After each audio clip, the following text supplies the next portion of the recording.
সন্তান বাবার হাত ধরে হাঁটুর উপর ভর করে দাঁড়ায়, হাঁটতে শেখে। কিন্তু বাবা থাকতেও কোনো কোনো সন্তানের সেই কপাল হয় না, কিংবা সন্তান থাকতেও কোনো কোনো বাবাকে থাকতে হয় দূরে, জেলখানার গরাদের ভেতরে। ভাবছেন অপরাধী নিশ্চয়ই। হ্যাঁ, তা তো বটেই।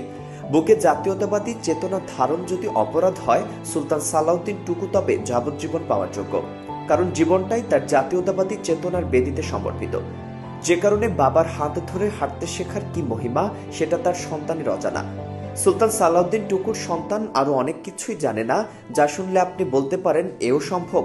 আচ্ছা, প্রথমবার বাবা হওয়ার পর সন্তানের মুখে প্রথম বাবা ডাক কে শুনতে না চায়? দেশের মানুষের জন্য কলজে ভরা দরদ উপচে পড়া এই মানুষটির সেই সৌভাগ্য হয়নি। তার সন্তান যেদিন প্রথম বাবা বলে ডেকেছে, সেদিনও তিনি জেলে। যেদিন প্রথম পরীক্ষা দিতে গেল, সেদিনও এই বাবা সন্তানের মাথায় হাত বুলিয়ে একটু দোয়া করতে পারেননি, পাশে বসিয়ে পরীক্ষা দিতে নিয়ে যেতে পারেননি। কারণটা এতক্ষণে আপনার বুঝে নেওয়ার কথা। হ্যাঁ, এই দেশের রাজনৈতিক সংস্কৃতির প্রায় পুরোটাই আত্মকেন্দ্রিক এবং স্বার্থপরতার।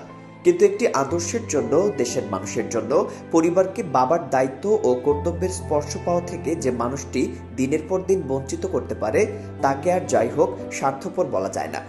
চাইলে আপনি টাঙ্গাইলে গিয়ে খোঁজ নিতে পারেন। জানবেন বছর দুয়েক আগ পর্যন্ত টাঙ্গাইলের মানুষ তাদের মাটির এই সন্তানকে নিয়ে সবার আগে জানতে চাইতেন উনি কি এখন বাইরে। যদি বুঝতে না পারেন, আরো ভেঙে বলা যায়, এই বাইরে বিদেশ নয়, কানাডার বেগমপাড়া কিংবা 55,000 বর্গমাইলের বাইরে কোনো আশ্রয় কেন্দ্র নয়। এই বাইরে মানে হলো জেলখানার বাইরে কিনা। টাঙ্গাইলের মানুষ জানে, শোষণ, অবিচার, জুলুম আর অন্যায় থেকে তাদের মুক্ত করতে অন্তত একজন মানুষ আছেন, যিনি নিজের পরিবার ফেলে বাকি জীবন বেছে নিতে পারেন শিখের পাশে। মানুষটিকে একটু বুক ভরে শ্বাস নেওয়ার সুযোগ করে দিতে আপনাদের সেবা করার ম্যান্ডেট দেবেন কিনা, সেই সিদ্ধান্ত আপনার। তবে এটুকু নিশ্চিত থাকতে পারেন, জাতীয়তাবাদের শীর্ষবিন্দু থেকে সে ম্যান্ডেট আসুক বা না আসুক, জীবনটা তার ওই আদর্শের কৌটাতেই বন্দী। ওতেই তার মুক্তির আস্বাদ, ওতেই মানুষ হয়ে ওঠে একজন সুলতান সালাউদ্দিন টুকু।